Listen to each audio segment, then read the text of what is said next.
Hello students, आज हम dynamics में ये वाला क्वेश्चन ले रहे हैं। एक अच्छा क्वेश्चन है। एम द्रव्यमान का एक कण चिकने समतल पर स्थित दो बिंदुएं ए तथा बी को मिलाने वाली रेखा पर सरल आवर्त में गतिमान है और वह इन बिंदुओं से ए व ए डैश स्वाभाविक लंबाई की प्रत्यास्थ डोरियों से बंधा हुआ है। यदि प्रत्यास्थ मापांक लेम्डा व लेम्डा डैश हो तो सिद्ध कीजिए कि आवर्तकाल इस फॉर्मूले से देंगे। तो इसने पहले आप देखो कि कोई एम द्रव्यमान का पार्टिकल जो है वो एक चिकने समतल के ऊपर दो बिंदुओं से बंधा हुआ है। तो ये पॉइंट ए ले लेता हूँ मैं और ये दूसरा पॉइंट ले लेता हूँ बी। इन दोनों के बीच में एक सरल रेखा में किसी डोरी से बंधा हुआ है। ठीक है, अब इसमें दो डोरियां हैं अपने पास, जिसकी एक साइड से मतलब ये एक सिरा बंधा हुआ है और मैं आपको लेके बताता हूँ। ये मान लो यहाँ तक की डोरी है ये। ठीक है, ये वाली डोरी है जिसकी लंबाई कितनी है, ए है। और एक ये इस साइड बी के ऊपर बंधा हुआ है जिसकी लंबाई मैं लेता हूं ए डैश। ओके, अभी हमने इन दोनों सिरों को पकड़ के खींच के बांध दिया एक पार्टिकल। यहाँ पे मान लो ओ पे हमने एक एम द्रव्यमान का एक कण को बांध दिया। तो जो ए लंबाई की रस्सी थी उसके अंदर तो विस्थापन हुआ एल मान लो। ठीक है, और जो ए डैश लंबाई की जो रस्सी थी उसके अंदर मैं मान रहा हूं विस्थापन हुआ एल डैश। इतना ठीक है। ओके, तो इस पॉइंट पे वह विरामावस्था में है, यानी कि दोनों तरफ से जो टेंशन लग रहा है, इस साइड से जो तनाव है और जो बी पॉइंट की तरफ से जो तनाव है वो बराबर है एट पॉइंट ओ पे।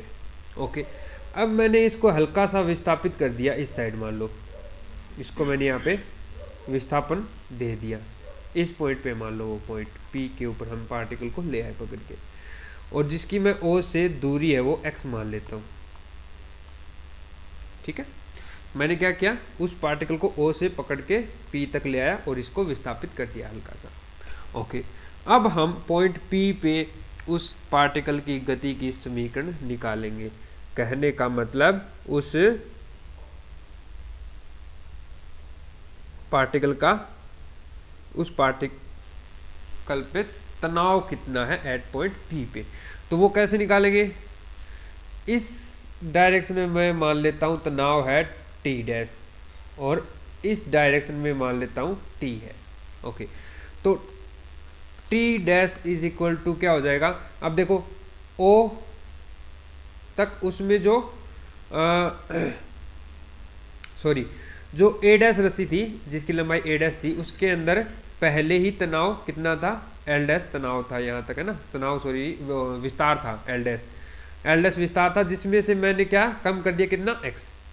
तो एल डैश में से मैंने एक्स कम कर दिया और डिवाइड में हमारे पास जो इसकी वास्तविक लंबाई कितनी है, ए डैश, और इसका ए डैश के रिस्पेक्ट में जो कांस्टेंट है वो कितने स्थिरांक, वो है lambda dash.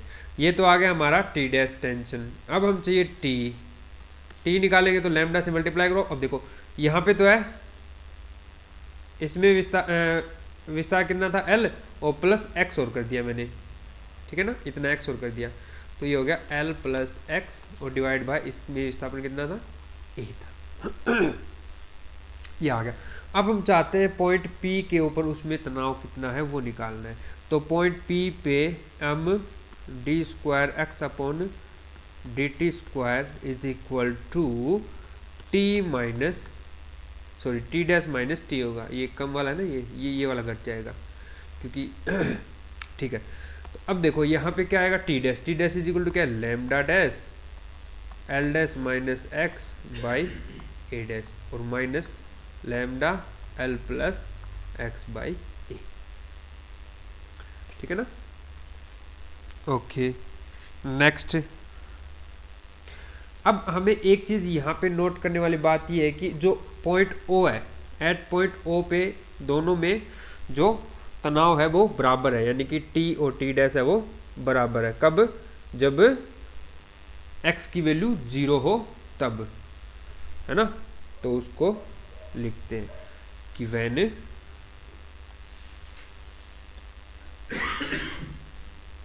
Particle is eight ओ पे हो तब टी डैश और टी बराबर होगा व्हेन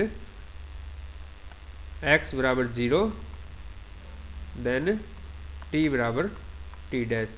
इसका मतलब ये रहा, lambda dash L dash by A dash is equal to lambda L by A.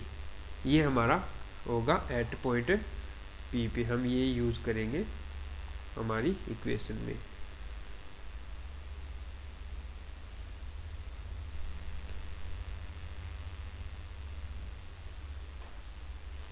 ठीक है, अभी देखो तो M D square X upon D T square is equal to क्या आ गया, यहाँ से देखो इसको थोड़ा ब्रेक करो, gamma dash L dash by A dash और minus lambda dash X by A dash minus lambda L by A और minus lambda X by A. ठीक है, अब चूंकि ये देखो ये वाला और ये वाला बराबर है तो इसका मतलब ये और ये कैंसिल आउट हो जाएंगे। तो कुल मिला के अपने पास माइनस क्या आ गया, lambda dash by A dash O plus lambda by A into X. तो हमारे पास जो गति की समीकरण है D square X upon D T square this is equal to minus 1 by M lambda dash by A dash plus lambda by A into X, जो कि क्या होती है, एक एसएचएम गति होती, एसएचएम गति होती है ना। और एसएचएम गति के लिए आपको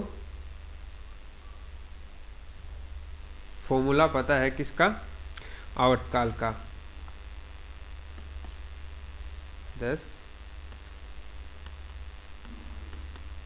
आवर्तकाल इज इक्वल टू होता है 2 पाई बाई रूट म्यू। 2 पाई, अब यहाँ पे रूट म्यू की वैल्यू क्या है, अंडर रूट, ये जो कांस्टेंट है ये एज इट इज रख दो यहाँ पे। तो 1 by M lambda dash by A dash plus lambda by, तो इसको थोड़ा सा सिंप्लीफाई और कर लो। 2 पाई, ये रूट एम ऊपर आ जाएगा तो रूट एम और ये पावर ऊपर आ जाएगी, यानी कि lambda dash by A dash plus lambda by A इसकी पावर माइनस हाफ। तो देख लीजिए एक बार, यही है क्या,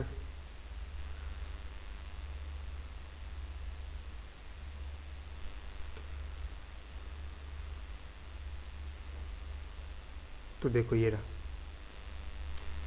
ये क्या है, अंडर रूट को ऊपर ले आए, माइनस में ले आए ना पावर, तो ये ऊपर ले आया इसको। तो यही हमारा क्या था, आवर्तकाल आया है इस इक्वेशन के लिए। ठीक है, तो काफ़ी इंटरेस्टिंग एग्जांपल है, तो ऐसे एग्जांपल मैं आपको करवाता रहूँगा। आज के लिए इतना ही, थैंक यू।